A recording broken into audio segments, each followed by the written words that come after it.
Hey team! Today I'm reviewing They Both Die at the End by Adam Silvera. I've been reading a lot more over the past 2 years, and in January alone I managed to finish 3 books. Unfortunately, I didn't make notes of my thoughts at the time. I still remember a few bits and pieces, but not enough for a comprehensive review. This time, however, I was onto it. Opened up a Word doc and created 2 lists.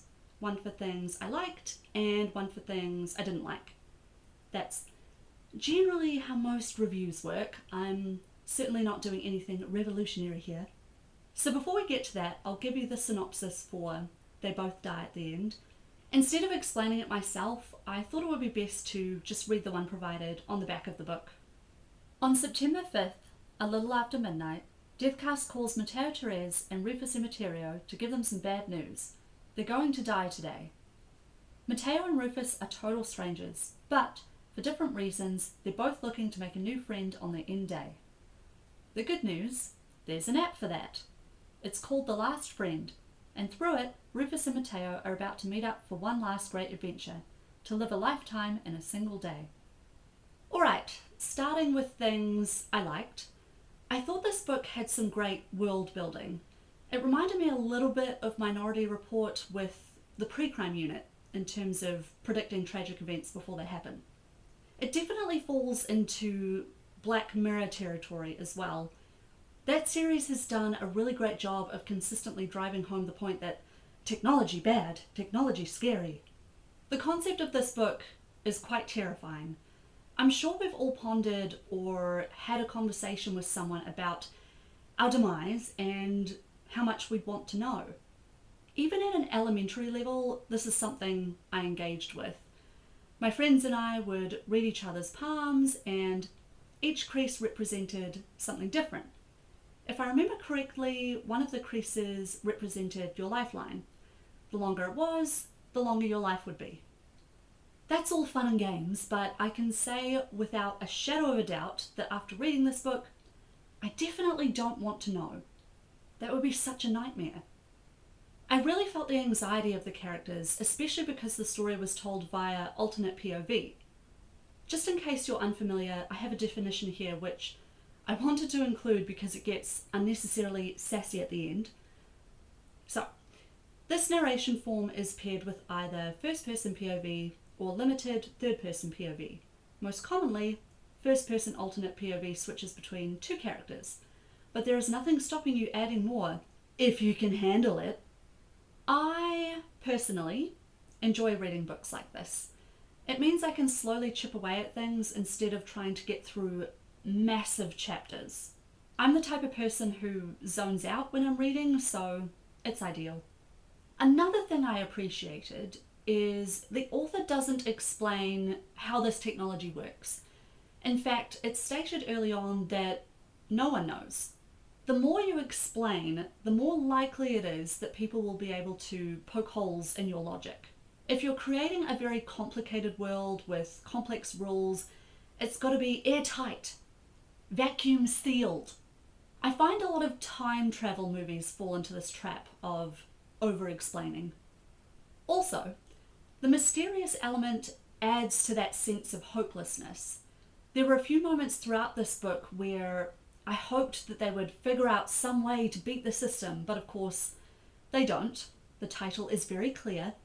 It's a compelling read because these boys, and I say boys because they're both in their late teens, have to quickly come to terms with the fact that they won't raise a family. They'll miss out on all these important moments and experiences.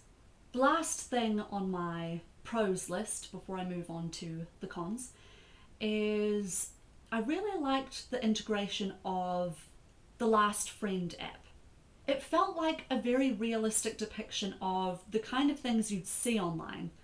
People saying the wrong things and using the app for nefarious purposes and being total creeps. Very, very spot on. Moving on to the things I didn't like. I must admit, some of my issues with this book are quite nitpicky. I never wanted to just call it quits, but there were a few choices that irked me. Even if you aren't super familiar with writing techniques, I'm sure you would have heard the old adage, Show, don't tell. So a very simplistic example would be telling, she was very cold. Showing, she was shaking uncontrollably, her extremities started to lose feeling. Something along those lines. Throughout this book, we're told that Mateo is shy, anxious, and regrets not living life to the fullest. As an example, I guess what I'll miss most are the wasted opportunities to live my life and the lost potential to make great friends with everyone I sat next to for 4 years. I'll miss how we never got to bond over sleepovers where everyone stayed up and played Xbox Infinity and board games all night, all because I was too scared.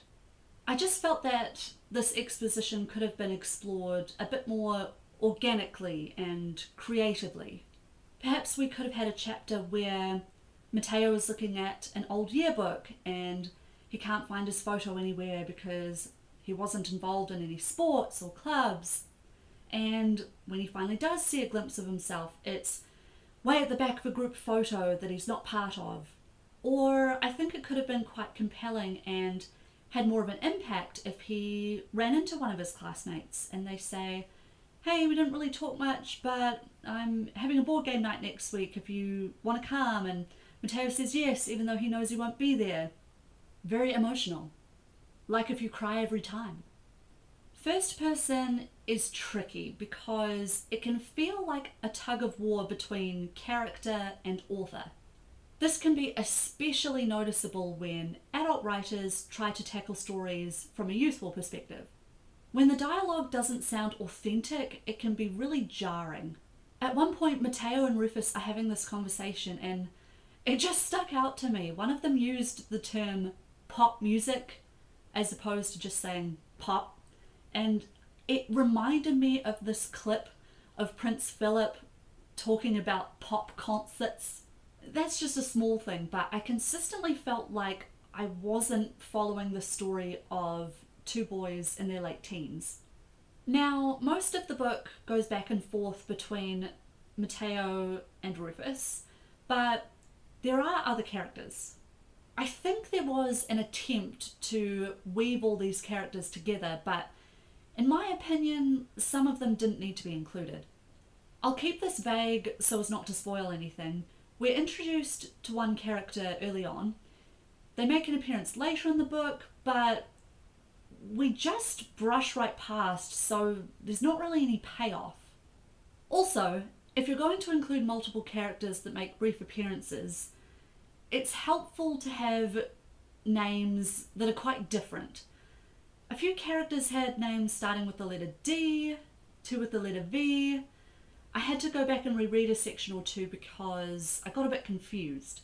To be fair though, I should take some accountability. I did say earlier on that I tend to zone out, so some of that could be on me as well.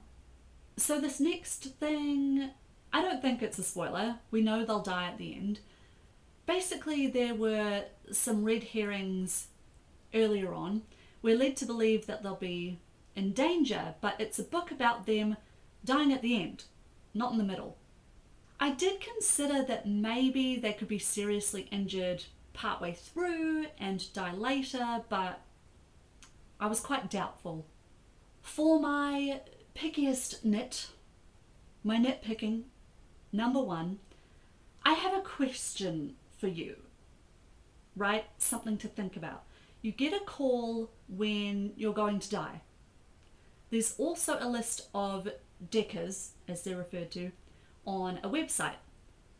But what if you don't have a phone or access to the internet?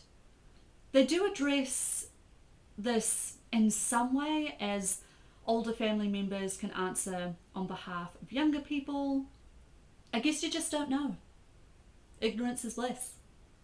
I guess to wrap up, I certainly questioned my mortality, but this text didn't really have a substantial impact on me. I'll tell you what did. The film I'm thinking of ending things.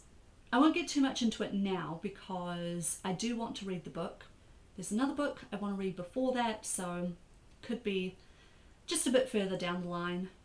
Another book I would recommend that explores the topic of death is Caitlin Doty's Smoke Gets in Your Eyes.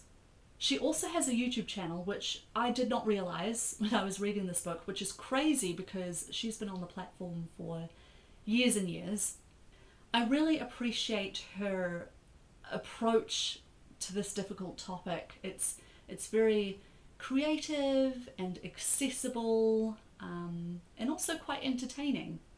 Anyways, that's my review. I'm interested to know, have you read this book? If so, what were your thoughts? In addition, I do have several books on my want to read list on Goodreads, but I'm very keen for recommendations because I really enjoyed doing this review, and I think it's going to be a common occurrence on my channel. At least I hope so. I think kind of part of the brand of my channel is lack of consistency, so perhaps I shouldn't make any promises at this stage. Alright, I hope you enjoyed my review, and I will see you next time.